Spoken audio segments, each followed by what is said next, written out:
Juré du festival l'an dernier, Arnaud Desplechin a déjà participé à 5 reprises à la compétition du Festival de Cannes, dès 1992 avec son premier long-métrage La Sentinelle, jusqu'à Jim Epey, tourné aux États-Unis en 2012. Cette année, il fait l'ouverture hors compétition avec Les Fantômes d'Ismaël, un film qui offre la particularité de sortir avec 2 versions différentes qui ont toutes les deux l'aval d'Arnaud Desplechin. Une version originale, Director's Cut, et une version courte raccourcie de 17 minutes qui est celle présentée à Cannes et qui sera la plus largement diffusée. Les Fantômes d'Ismaël racontent l'histoire d'un réalisateur qui, avec quelques difficultés, est en train de mettre la dernière main à son nouveau film. Auprès de Sylvia, Ismaël a retrouvé une certaine stabilité, même s'il est toujours hanté par le souvenir de sa femme Carlotta, qui a disparu subitement, sans jamais donner de nouvelles, il y a plus de 20 ans. Mais son équilibre précaire va être remis en question lorsque Carlotta, qu'il croyait morte, fera sa réapparition.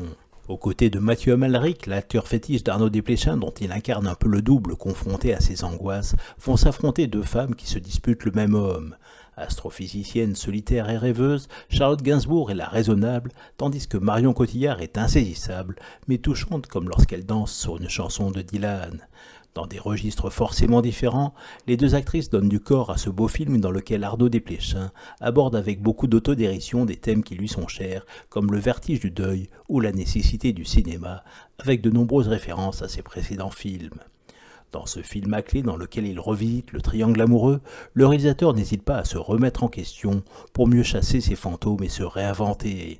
L'épilogue du film en forme de happy end illustre bien cette renaissance qui ouvre un avenir radieux, à moins que les fantômes qui ne rôdent jamais très loin chez Arnaud Desplechin ne fassent rapidement leur réapparition.